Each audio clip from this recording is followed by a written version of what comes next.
Más allá del misterio radio. Pero bueno, vamos a ver entonces cómo es que algunas personas obtienen riqueza de tratos, de convenios, de contratos o de pactos con el diablo. Esto tiene una historia perfectamente documentada, fotografías, lugares, nombres y todo. Me refiero a Martín Busca Vilanova. Martín Busca Vilanova. Así es el apellido Busca y el apellido segundo es Vilanova. Este personaje real nació en 1868 en el poblado de Garriguella, España. Garriguella, España, es un municipio de Gerona, allá en España. Él nace en 1868.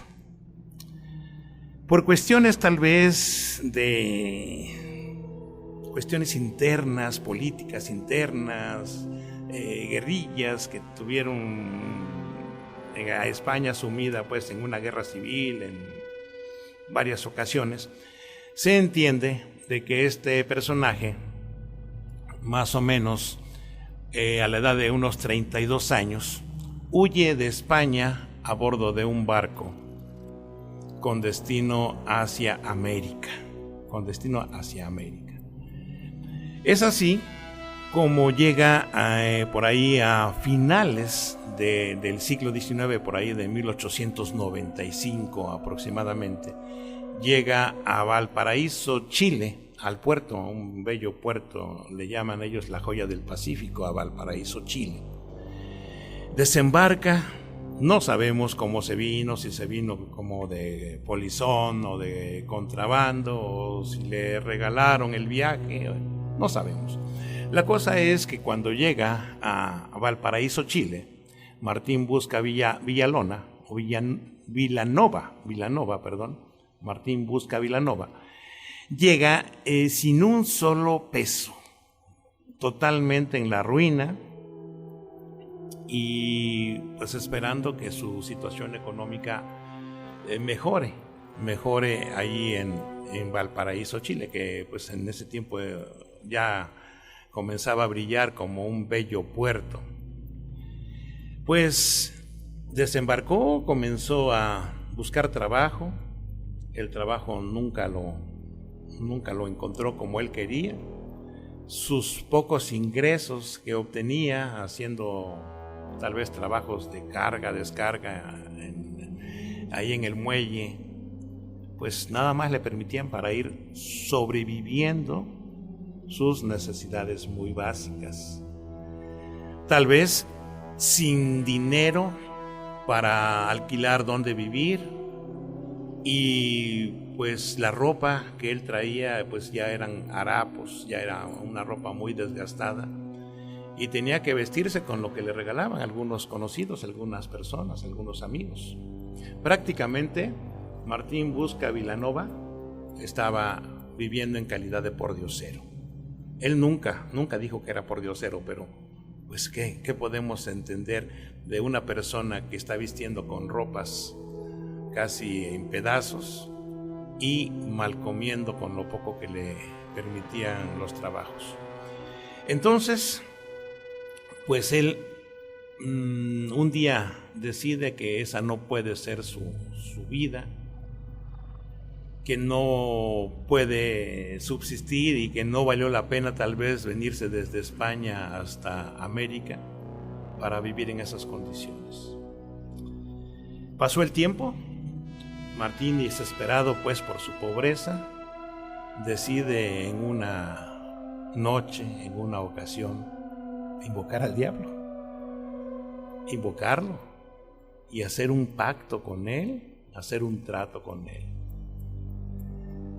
Pues al parecer él logra hacer contacto, logra establecer ese trato, logra establecer una conversación con ese personaje, y cuando le pregunta que para qué lo ha invocado y para qué lo quiere allí, Martín le dice que está desesperado por su situación económica, que si él se vino a América, si él se vino a Chile, a Valparaíso, fue para mejorar su vida, pero que han pasado los meses y que él pues no quiere morir de hambre prácticamente. Entonces hacen un pacto. Cuando le dice el personaje a Martín, ¿y qué me das a cambio? Martín le dice, pues no tengo que darte, quien me debe de dar eres tú. Entonces el demonio le dice, bueno, ¿y me darías tu alma? Martín le contesta, sí te la daré, pero hay que poner una condición, hay que poner ahí una cláusula, que no te la puedo dar y no te va a permanecer hasta en el momento que mi cuerpo sea sepultado en la tierra, que mi cuerpo toque la tierra del panteón o del cementerio. Bueno, pues parece ser que hay un entendimiento entre ellos. El trato, la condición de que el cuerpo de Martín tocara tierra al ser sepultado en el cementerio, el diablo podía disponer de su alma. Cuenta la historia de que de la noche a la mañana la vida de Martín Busca comenzó a cambiar. Ya no era aquella persona con aspecto de pordiosero, ahora se vestía bien y comía bien. Al poco tiempo adquirió una casa, la cual fue él decorando y arreglando con lujos y buen gusto. En pocas palabras, tenía todo lo que antes carecía, todo lo que antes anhelaba lo tenía. Riquezas inexplicables. Y aquí yo hago un paréntesis, amigos del auditorio. Dicen, ¿cómo es posible que nada más aparezca el dinero así y que aparezca y lo tengas y lo puedas gastar si tal vez no es un dinero físico?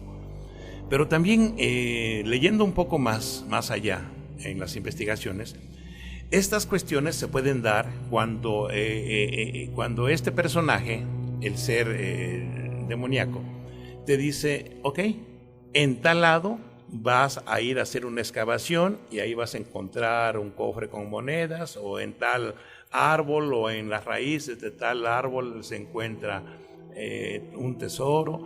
Él revela sitios en donde puedes tú encontrar oro, sobre todo oro y riquezas.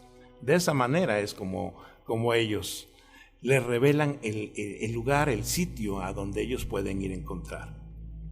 O en fin, habremos que echar a volar la imaginación y le pueda decir, en tal lado vas a encontrarte un maletín o una maleta con dólares, etcétera, qué sé yo. O sea, él facilita, es el facilitador de dónde tú puedes encontrar eso, y de ahí para adelante tú sabes cómo lo administras. Dice que la gente de Valparaíso comenzó a preguntarse cómo le había hecho. La gente que lo conocía decía que Martín había hecho pacto con el diablo. Ya a principios del año de 1900 ya se comenzaba a hablar de esto. No, pues este amigo hizo pacto con el diablo. ¿Pero qué creen? Que Martín nunca lo negó. Nunca dijo, no es cierto, no. Martín nunca lo negó. Dijo que como era gente pobre, que él entendía también a la gente pobre que lo criticaba y que le decía que había hecho pacto con el diablo, porque tanta riqueza, ¿cómo es posible que llegara de pronto y que él negara estas cosas? Hasta cierto punto él lo aceptaba. Dice, Martín nunca lo negó, pero dicen que llegó a arrepentirse después que se vio lleno de riquezas, después que se vio que tenía lujos, casa, ropa y todo lo que había deseado, que él llegó a arrepentirse, de tal manera que comenzó a hacer labor de beneficencia. Comenzó entonces a dar parte de sus bienes, de su riqueza, con la gente que lo necesitaba, es decir, ayudar a los necesitados. Recordaba que su vida de pobreza había sido dura y muy difícil de sobrellevar. Hacía donativos a hospitales, incluso dicen que buscó ayuda de un párroco a quien le pedía consejos. No se descarta la posibilidad de que haya hecho también donativos a la iglesia. Escuchen esto, amigos del auditorio, no se descarta la posibilidad de que al tener gran amistad con el párroco de la iglesia o con uno de los principales padres de la iglesia católica, hubiera hecho donativos importantes. Dice, esto lo hacía como una especie como de terapia, una especie como de catarsis, para olvidar un poco ese diabólico contrato. Martín ya haciendo este tipo de labores y ya pasados algunos años, ya gozando de su riqueza, él decide en una ocasión irse a radicar a otro poblado, es decir, irse de Valparaíso a otro poblado llamado Valle de Casablanca, en donde también tenía una propiedad, es decir, como una casa de retiro, es decir, como una casa de verano. Se fue a Valle Casablanca, pero no duró mucho. ¿Por qué razón? Dicen los lugareños de Valle Casablanca que cerca de la casa de Martín, sobre todo pasada la medianoche, se escuchaba un tropel de caballos, se escuchaba un rechinar de ruedas de carreta muy cerca de la casa de Martín Busca Vilanova. Cuando ellos se asomaban a ver qué tipo de carruaje era, veían que era un carruaje que no pertenecía a ese rumbo, era un carruaje negro, y los caballos que tiraban del carruaje también eran negros. Jamás vieron al conductor ni le vieron la cara al conductor, pero decían que rondaba la casa de Martín Busca Vilanova, y ellos suponen, los vecinos de Martín suponen que era el mismísimo demonio en ese carruaje quien lo andaba ya buscando, como dicen, recordándole que su muerte ya estaba próxima,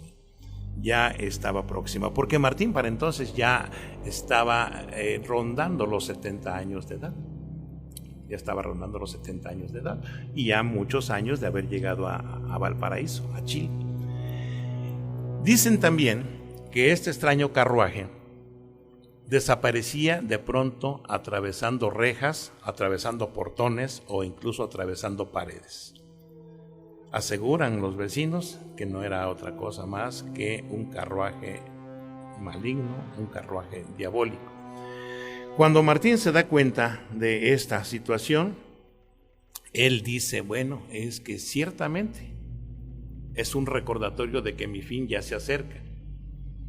Él se regresa entonces a Valparaíso, deja la casa de allá de Valle Casablanca y se regresa nuevamente a Valparaíso. Pero cuando él regresa a Valparaíso, él ya lleva en mente hacer su sepulcro, comenzar a construir su sepulcro, a donde va a pasar pues ya la parte final de su vida. Y es así como busca a los mejores constructores, a los mejores arquitectos de esa época, a los mejores ingenieros, y él comienza a darle las instrucciones de cómo quiere su panteón. Dicho de otra manera, su mausoleo. ¿Qué es un mausoleo? Es un monumento mortuorio de grandes dimensiones a donde están depositados los restos de alguien importante. Es así como él encarga que le construyan su mausoleo. Bueno, ahora aquí viene lo interesante, amigos del auditorio. Ustedes se preguntarán, bueno, ¿y en qué momento burló al demonio? ¿En qué momento lo burló? Si lo andaba rondando, si lo andaba asediando, si se le aparecía la carroza, si pasaba por su casa, etc. Dice que pensando en su muerte, buscó a los mejores constructores y encargó uno de los más bellos y enigmáticos que pudieran verse en ese tiempo, incluso actualmente en el cementerio. ¿Dónde está este cementerio? Está en Valparaíso, en la zona conocida como Playa Ancha, en el Panteón número 3. Ahí está, perfectamente documentado. Hay fotografías, hay incluso videos, hay reportajes de este mausoleo. en Playa Ancha, en el puerto de Valparaíso, Chile. ¿En qué consistía este diseño tan importante que Martín Busca mandó construir? Bueno, aquí viene la historia. Sus ingenieros, sus arquitectos, sus maestros constructores hicieron un hermoso mausoleo con una especie como de bóveda, un gran arco, y en el centro de este mausoleo, en esta entrada muy amplia, hicieron una especie, ¿cómo decirles?, de sarcófago. Un sarcófago. Ustedes han visto los sarcófagos egipcios, seguramente. Un sarcófago es una especie de depósito cadavérico a donde está pues depositado el cadáver. Pero en este caso, en el caso de Martín Busca Vilanova, el sarcófago que mandó construir está prácticamente suspendido en el aire por cuatro patas. ¿A qué altura está del piso? Obviamente el piso de granito, de mármol, muy bien pulido. Pero este sarcófago, hecho también de roca, de piedra, de granito, de mármol, de todos esos elementos que se utilizan para hacer los monumentos mortuorios, está en el aire, soportado solamente por cuatro patas, una pata en cada esquina de este grande sarcófago, pero son patas de león, son como si fueran las patas traseras de los leones, hechas también de mármol, hechas de roca, talladas perfectamente, muy bellamente y muy detalladamente, una pata para cada esquina del sarcófago, a 30 centímetros del piso. A 30 centímetros. Las patas tienen una particularidad. Nosotros estamos acostumbrados a contarle 5 dedos a todo el ser humano, a los mamíferos, a los leones. Pero estas patas, en vez de 5 dedos, tienen 6 dedos. 6 dedos. Un dedo para cada, 6 dedos para cada pata. 6 dedos para cada pata. Estas patas sostienen a este sarcófago, en donde dicen que una vez ya muerto Martín Busca Vilanova, fue depositado su ataúd, quiero pensarlo así, su ataúd, dentro de ese sarcófago, y el sarcófago sellado con una gran losa, con un epitafio, con sus datos, que dicen: Martín Busca Vilanova, 1868, Garriguella, España, 1945, fecha de su muerte, Valparaíso, Chile. Benefactor, así lo tienen como benefactor. ¿En qué radica que Martín burló al diablo? Amigos del auditorio, si han seguido la historia. En que su cuerpo, al estar suspendido 30 centímetros arriba del suelo y depositado su cuerpo dentro de este sarcófago, nunca tocó la tierra del Camposanto. Nunca tocó la tierra, ni su cuerpo fue cubierto por la tierra del cementerio. Es ahí donde se rompe la cláusula y donde dice que fue el único humano que le ha doblado la mano al diablo. Doblado la mano allá en aquella región de América es burlarse de él. Burlarse, no cumplir el pacto, como decimos en México, haberse fregado al diablo con dinero, vivir una vida llena de riquezas, compartir y repartir sus riquezas con quien él quiso, y finalmente no cumplió la cláusula. ¿Por qué? Porque han pasado 75 años de su muerte y el cuerpo de Martín sigue suspendido 30 centímetros arriba del piso sin tocar la tierra del cementerio. Amigos, esta es una gran historia que nos tocó investigar. Tiene su origen en Valparaíso, Chile, pero que le ha dado la vuelta al mundo. El hombre que logró burlar al diablo. Gracias, Dani León. Más allá del misterio radio. Pues Humberto, la historia que les traigo esta tarde, pues habla precisamente de gentes que podemos aquí mencionar, que hay algunos que creen y otros que no creen, ¿verdad? Lo vamos a poner a a consideración del público que nos esté escuchando, y tienen la capacidad de poder llamar y decir si lo creen o no lo creen, ¿verdad? Pero la obsesión, Humberto, a veces lleva a la muerte, Humberto, ¿eh? Hay gentes que se obsesionan tanto de seres que fallecieron que no lo toleran y llegan a enfermarse al grado de que se infartan y mueren. Este es el caso de una historia recientemente en 2014 en el puerto de Acapulco, una familia conformada por el esposo y la esposa, y solamente un hijo tuvieron. Ajá. Samuel Valadez. Uh-huh. Samuel Valadez, un muchacho de 21 años, pues tenía un acercamiento muy grande con su padre, que pues lo consideraba más que su papá, su amigo. Sí. Para todos lados. El señor era dedicado al comercio, le enseñaba todas las formas de cómo manejar su negocio que él tenía, ¿verdad? Y era una atracción muy grande de su hijo hacia su padre. Pues, muchas veces nosotros llegamos a admirar a nuestros padres por las actividades en las que desarrollan, y nosotros las vamos aprendiendo subsecuentemente, ¿verdad? Una relación muy estrecha. Sí, muy estrecha. Uh-huh. Pues una mañana, Humberto, de verano, intempestivamente, Samuel Valadez, señor, muere de un infarto.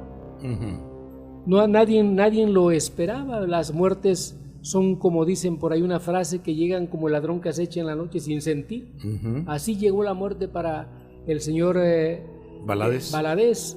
Y pues, como usted verá, Humberto, no lo pudo resistir su hijo, queda totalmente a la intemperie moralmente, ¿verdad? No alcanza a comprender la dimensión de que su padre ya no va a estar con él. Las cosas ya no van a ser igual, como suele suceder muchas veces, ¿verdad?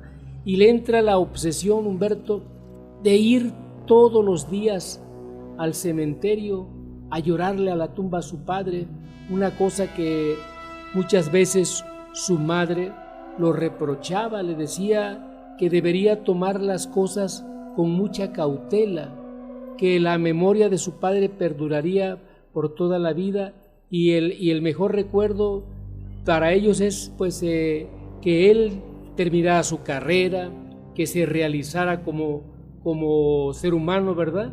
Pero él muchas de las veces no lo llegaba a entender, Humberto, por la obsesión enfermiza que se le fue formando, a tal grado que su madre lo manda a Samuel con un psicólogo para que hable con él y lo centre, porque estaba totalmente fuera ya de la realidad.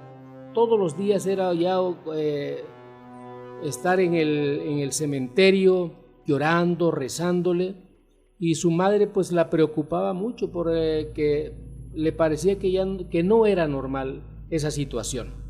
Así que una mañana en la desesperación que tenía, porque aparte de la obsesión que tenía, le entró el vicio del cigarro, Humberto. Uh-huh. Fumaba hasta 3 cajetillas diarios. Era una cosa ya muy ya era un problema. Era un problema ya tal vez psicológico y de salud. Y de salud, exactamente, sí. Así que una mañana se le terminaron sus cigarros y se le olvidó comprar, se fue hacia el cementerio y no sabe ni qué hacer, porque ahí no había tienda donde estaba muy retirada la tienda. Uh-huh. Y se empieza a desesperar, a ponerse tal vez nervioso, muy nervioso, uh-huh. A caminar, se regresaba y así andaba. De repente aparece, que él no sabe ni por dónde, aparece un anciano. Ajá. Va pasando por ahí un anciano, y a él se le hace fácil, Humberto, decirle a este anciano que si le podía proporcionar un cigarro. Que si llevaba un cigarro. Llevaba un cigarro, sí. Ajá. Y el anciano se le queda viendo, pues con cierta cautela, ¿verdad? Y le dice, no tenga miedo, dice, solamente quiero que me facilite un cigarro o véndamelo, por favor. Y el anciano le dice, sí, ¿cómo no? Dice, te voy a regalar uno porque veo que estás muy desesperado por fumar. Por fumar, dice, uh-huh. sí, dice, afortunadamente yo fumo, dice, y te voy a obsequiar uno. Y le da un cigarro, Humberto, pero en el mismo momento le entrega también la cajetilla. Tal vez era el único que le quedaba. Yo creo que era el único cigarro Ajá. que traía ahí. Le da el señor, le saca el cigarro de la cajetilla, se lo da y aparte le da la caja. O tal vez quedaba uno en la cajetilla y diría, bueno, te dejo este y ya sí. te los dejo todos, ¿no? Exactamente, y se lo fuma, pues le calmó un poco su ansiedad, porque dicen los fumadores que cuando no tienen su cigarro les entra una ansiedad. Debe ser. Sí, debe ser, porque sí. se va haciendo un vicio muy intolerante. Así que él se va del cementerio. El anciano se va. El anciano, para eso Humberto, Ajá. se me olvidaba decir que le dice el señor, dice, sí, con mucho gusto te voy a regalar el cigarro, pero quiero que me hagas un favor. Ajá. Dice, si se puede, sí. Dice, ¿cómo no? Usted me está regalando el cigarro. Dice, mira, yo aquí traigo una carta, dice, que no se la he podido entregar, dice, a esta señora de nombre Berta, dice. Quiero que dice, la dirección, no sé cómo sabía el señor la dirección de él, pues son cosas insólitas, Humberto, ¿verdad? Dice, vive esa persona cerca de tu casa. A ver, el anciano Sí. le pide a Valadez Jr. Sí, que le lleve una carta a doña Berta, sí, que es tal vez familiar del anciano. ¿Qué dice usted? sí. Él en ese momento no le dice Ajá. ¿Qué familiaridad? ¿Qué vínculo Ok. tiene con ella, verdad? Dice, hazme el favor, dice, vive cerca de donde tú vives, se la entregas, por favor, y yo me doy por bien servido, dice, de que me hagas ese favor, dice. Sí, Ok. dice, no hay ningún problema. Y este muchacho, Samuel Valadez, se va, toma su transporte y se va para el centro de Acapulco. Y él acostumbraba desde que su padre murió, Ajá. se reunía con sus amigos en un antro todos Sí. los días. Empezó también a tomar. sí, Ujú. se sentía él mal, fumaba y iba a tomar todos los días a ese bar. Y le dice el amigo que lo estaba esperando en ese lugar todos los días, dice, ¿qué pasó, Samuel? Dice, te veo desesperado, no te puedes superar, ya olvídate de tu padre, él ya no va a regresar. Dice, él ya murió y él está en otro lugar. Resígnate, ¿no? Sí, ya debes resignarte de que... Y pues en la vida real, Humberto, así es, debe uno resignar de las personas queridas que se marchan, ¿verdad? Pues sí. Más que uno el mejor aliente debe ser que uno lo recuerde, ¿verdad? La resignación. La resignación.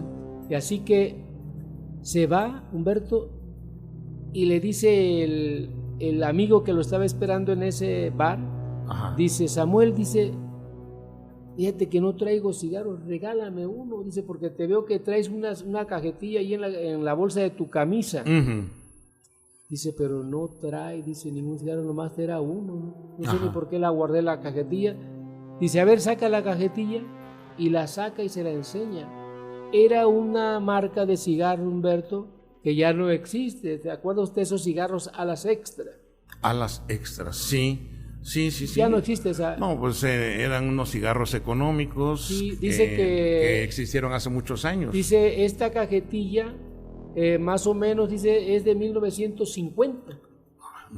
Le dice el amigo, dice, esta cajetilla, dice, más o menos de 1950. Dice, eso ya no existe, esa marca. Histórico. Sí, dice, ¿quién te la dio? Eran sin filtro, me dice Dani Ajá, León. sí, sin filtro. Sin filtro. Como los cigarros delicados que había antes. Bueno, todavía sigue, esa marca sigue. Sí. Esa marca sigue, pero antes estaban los alas extras y unos cigarros que se llamaban tigres, más o menos de la época. de esa época. Pero ya desaparecieron. Ya desaparecieron. Ajá. Entonces, a ver, esto se pone bueno. Ya no existen esos cigarros y cómo es que traes la cajetilla. ¿Cómo? Dice, estos cigarros ya no existen. ¿Y cómo es que traes, dice, la cajetilla? Ya le explica a él que un anciano allá en el cementerio le regaló el cigarro, era lo único que traía, y le regaló también la caja. Dice, y me dio esta carta para que se la entregue a esta señora de nombre Berta. Ajá. Correcto, dice, pues si él te regaló el cigarro, pues tú haces el favor de entregar la carta, ya que él vive cerca de tu domicilio, dice, pues a favor con favor. Dice. Así que dice que se tomaron unos tragos, Uh-huh. platicaron muchas cosas ahí, y él ya tomó camino para su domicilio, Sí. donde él vivía. Samuel Valadez. Dice Samuel que Valadez, ajá, sí. así se llamaba. Sí, y dice que lo primero que hace al llegar a la colonia donde él vivía fue Ajá. primeramente a ver a la señora a quien le iba a entregar esa carta, Humberto. Sí, y dice que pues preguntó con un vecino, dice, es la casa que está ahí a un lado, dice la señora Berta, dice, ahí está, dice. Ya llegó y tocó la puerta y salió una señora. ¿Usted es la señora Berta? Sí, dice, joven, yo soy la señora Berta. Dice, ¿qué desea?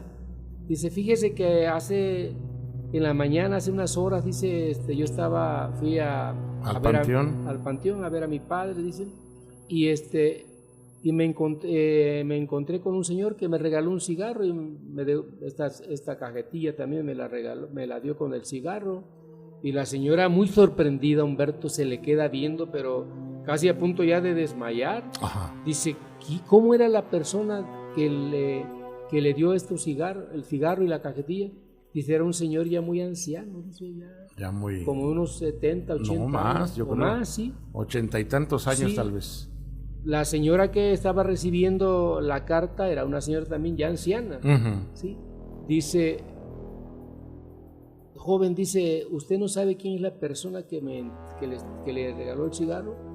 En el preciso momento, Humberto, que la señora le estaba explicando de quién se trataba la persona que le había dado el cigarro y la cajetilla, Samuel Valadez ve al frente de la casa de la señora que tenían un cuadro, Ajá. una fotografía de esas antiguas, Ahí en la sala de su casa. en la sala de su casa, esas fotos antiguas de blanco y negro, Ujú. y ve que precisamente era la misma persona que le había dado el cigarro En el panteón. en el panteón. Ujú. Y se le queda viendo y la señora le dice Samuel a la señora, dice, esta es la misma persona que me regaló el cigarro. Y la señora se suelta en llanto, Humberto, Ajá. de la impresión de lo que le estaba diciendo. Dice, joven, dice, le quiero decir una cosa, dice, la persona que le dio el cigarro es mi esposo y es la que ya está fallecida. Ya está Ya fallecido. está fallecida, dice Samuel, dice, sorprendido, dice, y aparte le manda esta carta. Ajá. Él ya no supo qué decía el contenido de la carta. Dice, yo le entrego, dice, en agradecimiento que él me regaló el cigarro y me voy a despedir de usted, dice. Pues me sorprende, dice, de que su esposo ya haya fallecido y que nos hayamos visto en el cementerio. Pues caso muy extraño, don Pedro, porque, pues, imagínese ya un señor grande y esa evidencia Sí. física que era la cajetilla de cigarros, imagínese, coincidió con la marca que fumaba el señor. Y luego La señora lo dijo, esto Sí. lo fumaba mi esposo. esposo, sí. Ujú. Y todavía la más clara evidencia, Humberto, de que la persona era al ver en su sala A la fotografía de blanco y negro que tenía de la persona ya fallecida. Muy bien, don Pedro, muy buena historia. Saludos a todos, queridos amigos y seguidores del programa. Más allá del misterio radio.